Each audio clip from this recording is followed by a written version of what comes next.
let's talk about Korean society. Koreans worked on average 1,915 hours in 2021, and making Korea one of the countries with the longest working hours in the OECD. What are your thoughts on the correlation between excessive work hours and sleep health? Well, we do know that the Chinese and the South Koreans are amongst the people who sleep less than any other populations, Right. and they are exhausted. And we have to do something about that because your work efficiency, especially if you're on the night shift, by the 6th, 7th, 8th hour of the night, you rate yourself as extremely sleepy, Yes. groggy, making mistakes, having accidents. Police officers have many, many single car accidents late in the shift because they are so exhausted. It's just hard. I've never met a shift worker, a constant shift worker, who is not a walking zombie at the end of the shift. Yes. Who hasn't been involved, even police officers, in single car accidents, just because they can't stay awake, or they're working long, long shifts like doctors or police people. And these people have marital problems, they have aggression problems, and it's not that they're bad people, it's they're going against their body's need for sleep. Yes. Now, there are people who we call short sleepers who can do okay on less than 7 hours of sleep, but there may be 2 or 3 or 5% of the population at most. Most people need between 7 and 8 hours of good quality sleep to be wide awake, alert, creative all day long, and to avoid hypertension, heart attacks and strokes, type 2 diabetes, early onset Alzheimer's disease, influenza, cancer, mainly breast cancer and colorectal cancer, and they're shortening their lives. So, and their productivity isn't what it should be. They make mental errors, they have physical accidents. Very true. So we have to learn to value sleep. Good sleep is the most important thing you can do to repair the brain and the body. We have to learn to value sleep. I cannot emphasize that enough. So my main mention,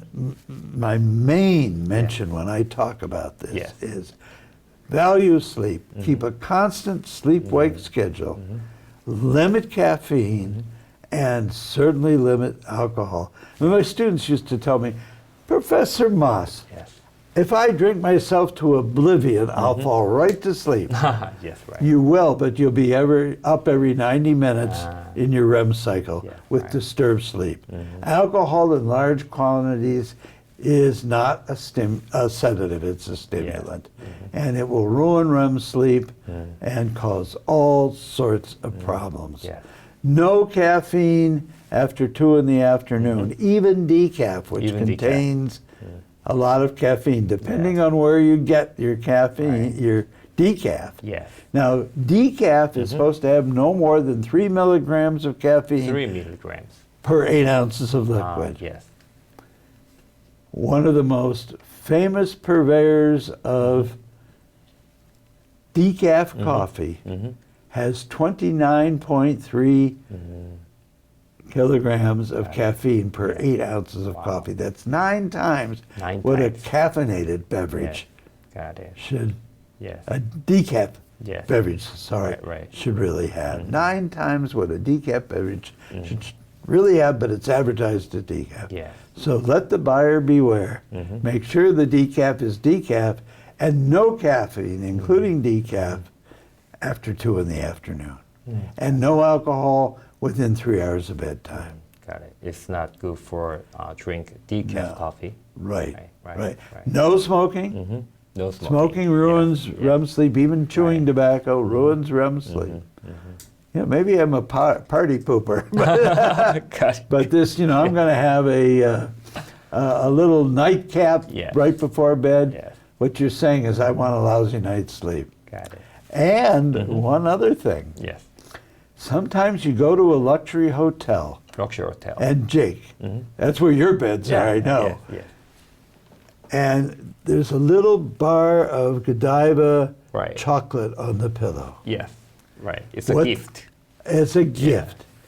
What they're really saying is here, have a lousy night's sleep. Right. Because chocolate is full of caffeine. Yes.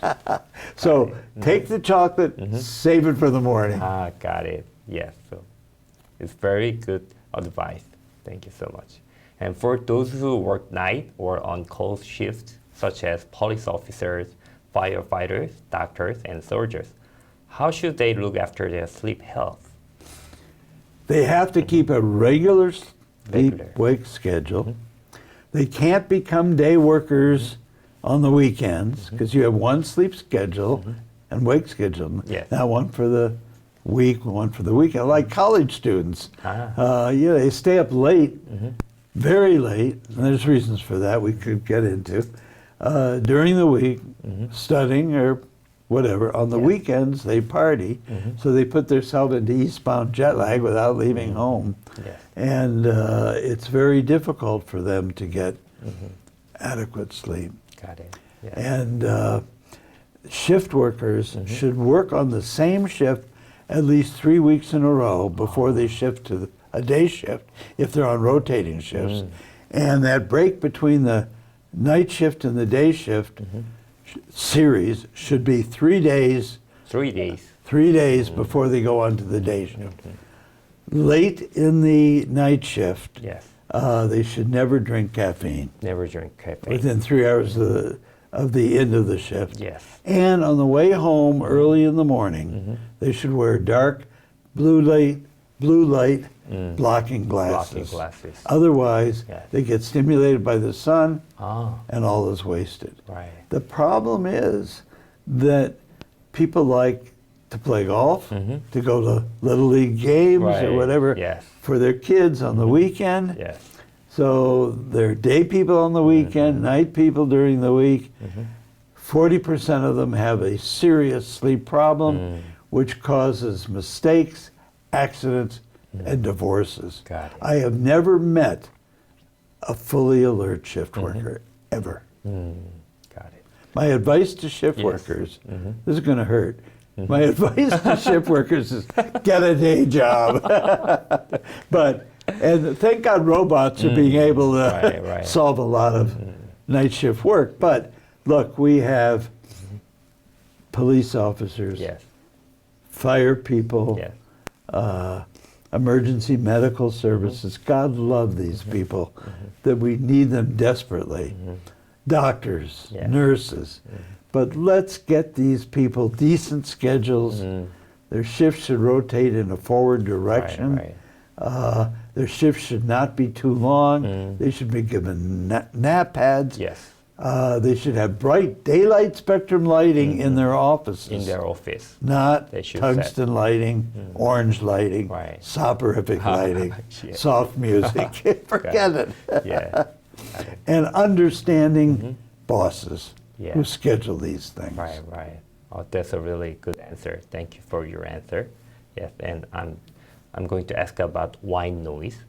Yes, white noise and ASMR have gained popularity among people who suffer from sleepless nights. I'm curious as to what you think about these means and their effectiveness. That's a very interesting question. Yes. A lot of people live in busy environments. And they're bothered by noise, so they go out and they get themselves a white noise machine. Yes, right. 90% of white noise machines have a little tape Tape. in the machine of white noise. Yes. It doesn't work. It doesn't block the noise.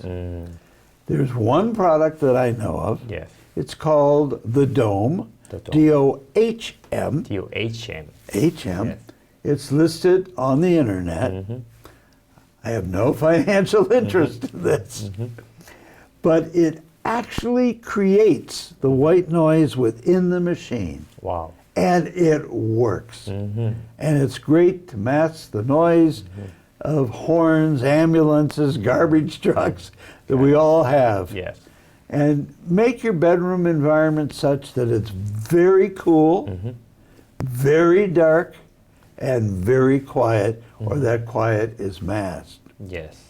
I always find it very interesting when friends of mine who live in New York City, which is never sleeps, it's very noisy at night, come up to Cornell University, where it's a rural campus. You can hear the crickets at night. It's very quiet. And in the morning I say, how'd you sleep? Couldn't sleep a wink. Why? It was too quiet. So you do get used to it. It's people who live at the end of the runway, near airports. It's interesting. If they're visitors, they can't sleep, but if they're used to it, they kind of block it out. Got it. Regardless of age, many Koreans suffer from back pain. And what are some good sleeping habits or environments that are good for your back? Let's talk about the pillows and the bed. Pillows. One without the other, as far as quality, is not good. Let's take the pillow first. Yes. Get yourself a good pillow to make sure your head, your neck, and your spinal cord is in a straight line as if you were standing up. All of the orthopedic surgeons will tell you that's what you want. Yes. People who sleep with 2 or 3 pillows, you talk about some people in Korea, but all over the world, like high pillows. Big mistake, you're going to wake up with a pain in the neck. Yes. What you want is a pillow that fills the gap between the outer edge of your ear and your outer shoulder. Nothing smaller, nothing bigger. Again, keeping your head, your neck, and your spinal cord in a straight line as if you were standing up. Yes. Give your pillow a pillow test tonight. Fold it in half. Fold in half. Fold it in half and see if it pops open instantly. If you have a great pillow. Oh, it's a great If you fold it over and it doesn't move, you have a dead pillow. Throw it out or put it in the guest room, but don't use it yourself. Got it. Now, not only do you need a good pillow, and pillows can be of various materials, but get something that's soft on your complexion, that's dust mite proof, antifungal, anti-everything that could creep into your pillow. Got it. And make sure you get a washable pillow. Doesn't have to be down. There's lyocell is a good synthetic down. Some people would like to have down pillows, but they are allergic to down, they say. What they're really allergic to is dust mites. So you want a dust mite pillow, and a pillow that's washable, and that will give you comfortable support. So that's key. Now the mattress. Yes. What is it, Jake? You're an expert. You have a company that sells luxury mattresses, full line of mattresses. People go into your stores in the malls. And what do they do when they shop for a pillow? Everybody does this. They go like this. Right. I've got news for you. You're not buying a piano. Lie down on the pillow. Someone just lie down like on the exactly. Lie down. Tell the people you want to take a power nap. You want 10 to 15 minutes on that pillow. And if they don't let you, oh no, you'll dirty the pillow. Well, take my shoes. Let me lie down and take your own pillow, or have them supply you with a good pillow, and take a power nap, and see if you like it. And make sure they guarantee when they deliver it that if you don't like it in a week or two, some people will give you a month. You send it back. Don't expect that mattress to be great the first night, because you have to get used to it. But you want a mattress that gives you great lumbar support so that your back is taken care of. Now, if you're really sleep deprived, you can sleep on a bed of nails, on concrete. But once you're getting adequate sleep, you become so sensitive to whether that mattress is too hard, too soft, or just right. That's a personal preference.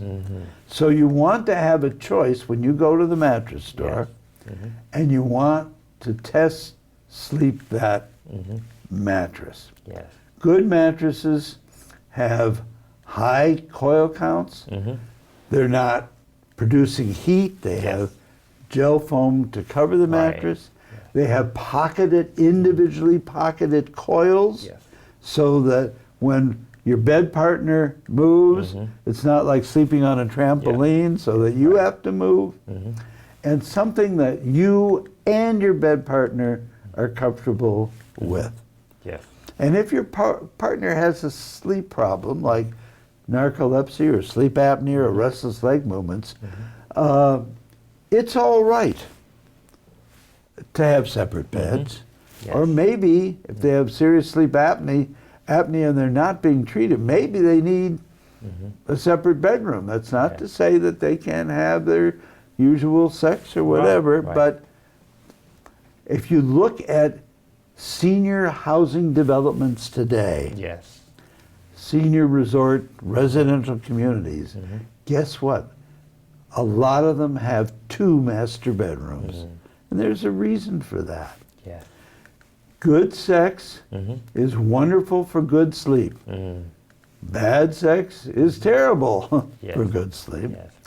But even just cuddling is wonderful. But you can do your cuddling and then say, you know, I'm getting kind of sleepy, and I know I might snore during the night, and I don't have a mask, and maybe I should go in the other room. Or if you have young kids, if you're breastfeeding, you know, at least one parent should be on duty for 3 nights in a row, and then the other parent. Now, dads say, oh, not me. The baby's screaming and I can't hear that.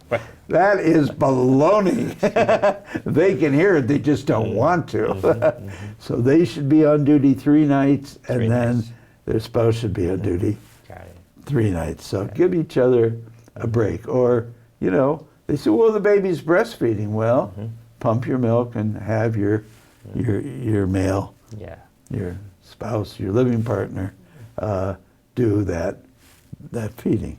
Got it. And incidentally, you know, one of the greatest things you can do to bond with a child is take responsibility for child care, for diapering, for bottles, for everything. I had a neighbor when I was a professor at Ithaca, and he said, his wife said, why aren't you involved in babying the baby, our son, and you know, playing with it a lot?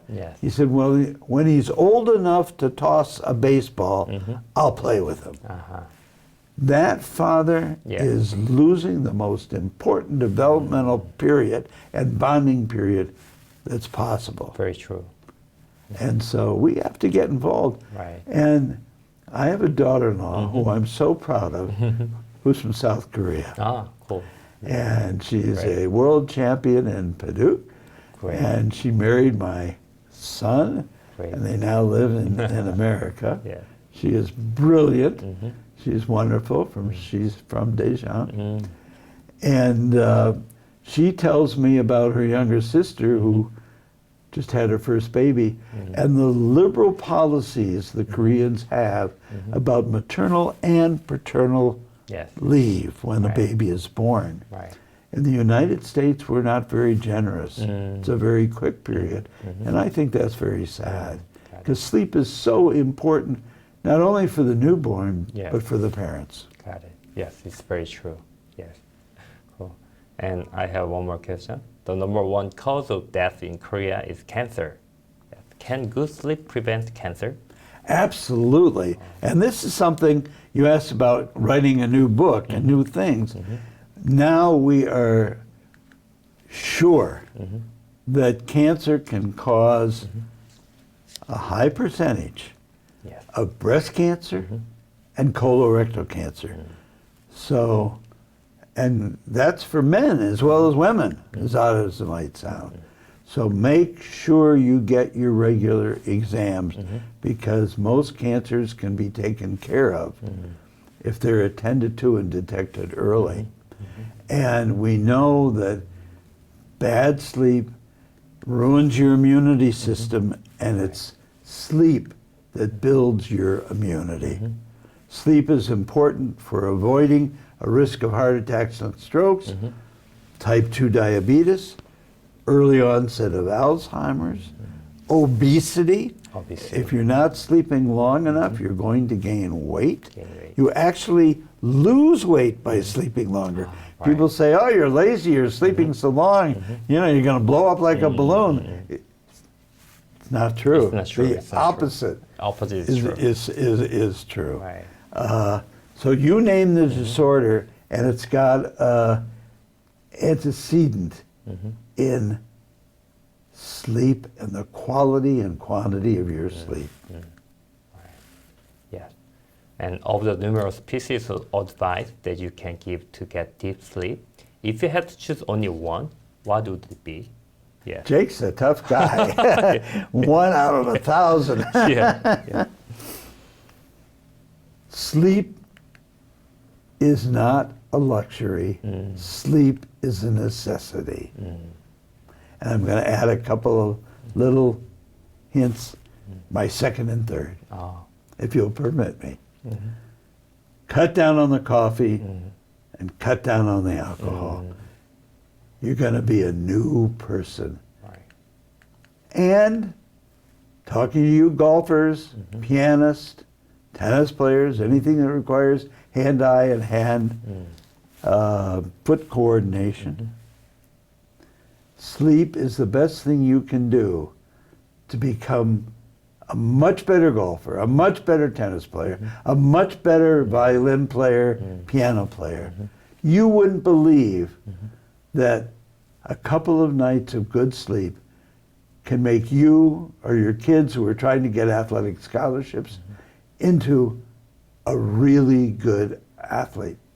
You golfers have no idea how much you can cut your handicap by sleeping well. Got it. And my last question. Among some young people, the Miracle Morning productivity routine has become quite popular. And as you may know, Miracle Morning is the practice of waking up very early in the morning for self-improvement. What do you think about this lifestyle? Wouldn't this affect your health? If you're going to wake up early because it's quiet and you can get a lot of things done, first of all, you're not most alert when you wake up first thing in the morning. And secondly, if you wake up early, you have to make sure you go to bed early. Now, a lot of senior citizens can do that. Yes. Fine. But you're probably going to find it easier to stay up later, but not so late that you don't get enough sleep in time to wake up to go to school or to go to work. Yes. So you're probably, if you're after puberty and up to the age of 25, this is really interesting, Jake. You need more sleep than you did as an infant.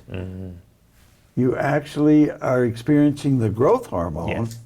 So people who needed 7 or 8 hours maybe as a 9 or 10-year-old, once they reach puberty, which is coming earlier and earlier in our society, all of a sudden they need 9 1/4. Most college students, high school students, even middle school students are getting 6 1/2 or 7. Right. So they're walking zombies. Walking they don't zombies. realize they need that. But the problem is the growth hormone gets secreted maximally around midnight. So teenagers, we say, it's 10 o'clock, 11 o'clock at night, get up, go to bed, you got to get up for school at 6:30. Yes. It's not the internet, it's not homework, it's that they can't go to sleep because the growth hormone starts to secrete in large amounts and causes delayed chronic sleep syndrome. They are their sleepiest about 2 in the morning or 3 in the morning, and guess what? If they're sleeping their 9 hours, they've missed the first morning of school because they don't wake up till 11 in the morning. So schools have to start later for this group. Great idea. Or you have to change their circadian rhythms so they're larks. They're wide awake early in the morning and very sleepy earlier at night. And there's a way to do this. It's exposure to bright daylight spectrum light. So as soon as these teenagers get up. They either have to go outside for 15 or 20 minutes and get the sunlight, unless they live in the north of the country where it's dark at that time, or they have to get a little gadget that you can get on the internet that is daylight spectrum light. You don't want to stare at it. It's very bright.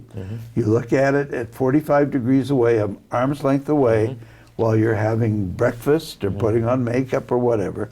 And you do that for 15 minutes. And within 4 or 5 days, you will become a morning person. You will wake up early in the morning with your circadian rhythm, and you'll be tired at night early enough to go to sleep, to be able to sleep your 9 hours and get up in time to go to school in the morning. So getting up early in the morning for Koreans or anybody is fine as long as you go to sleep early at night, and the only way you're going to do it is through entraining to light. Got it. You can change an owl into a lark. It's not easy, Right. but it can be done. And incidentally, if both of your parents were short sleepers and wide awake all day long, you can be one of the lucky 2, 3, or 5% who can do with anything less than 7 hours of sleep. Jake, we used to say that 8 hours of sleep. 8 hours. That's right. Yes. A month ago, the American Academy of Sleep Medicine decided that although 8 hours is prime for memory consolidation and things like that, people that get 7 hours are quite capable. When I go around the world and ask my audiences, how much do you sleep? Yes. Vast majority are saying 7 hours. Right. Which is okay now. We're saying it's okay. Got it. But the problem is most people who think they sleep 7 hours are overestimating for, on average, 47 minutes. You're fooling yourself. Got it. Right. That's true. So get a tracker, get an iWatch, find out the truth. If everybody can add at least one more hour to where they're sleeping right now, you are going to be a different person, and your spouse is going to look at you and say to you, where did this come from? Where have you been all my life? You're going to be happy. Great advice. And lastly, as a sleep expert, could you say a word to our Korean viewers who suffer from a lack of sleep? I love the Koreans. I visit Korea. My daughter-in-law is Korean. She's about to have our first grandson, which we're thrilled about.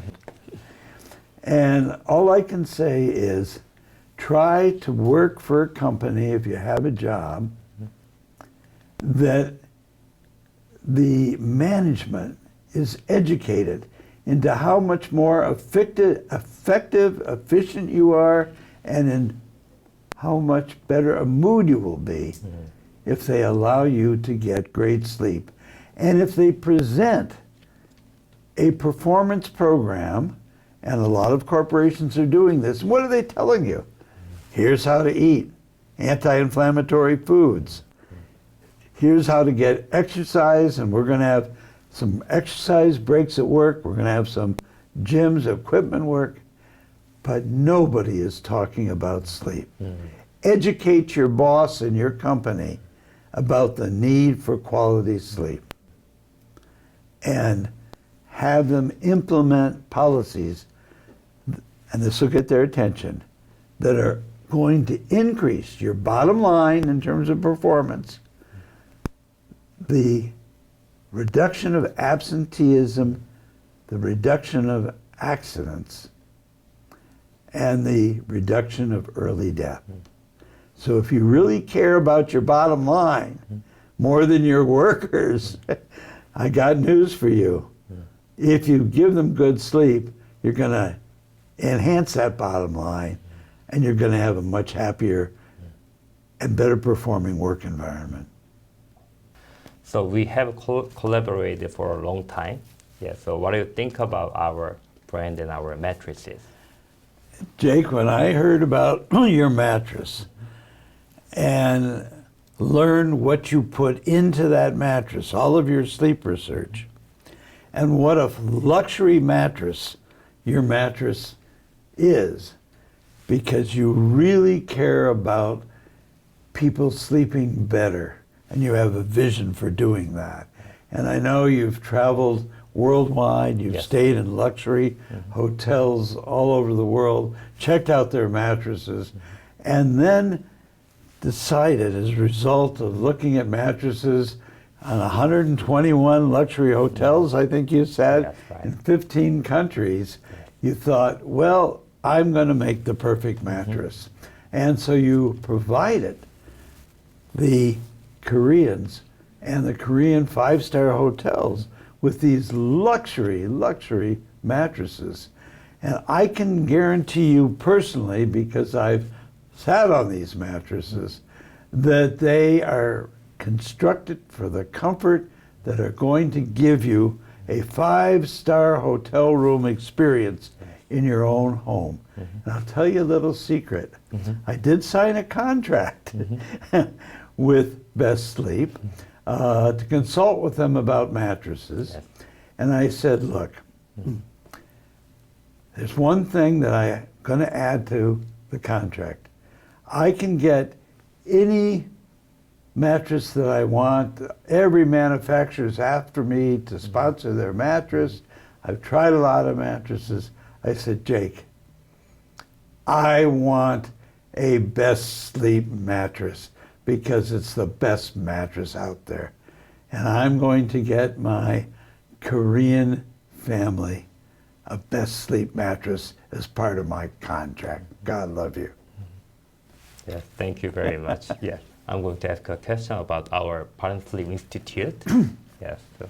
I am very pleased to collaborate with Berrien Sleep Institute, which is the representative sleep research institute in Korea. I'm going to share my knowledge and my experience on sleep that I have garnered over the past 50 years so that I can help Berrien Sleep Institute to offer the world's best sleep consulting services. I hope this was a meaningful time for all of you who are watching this as well. And with that, we'll conclude today's Ba른수면 interview. As always, I wish you a good sleep. Thank you everyone for watching.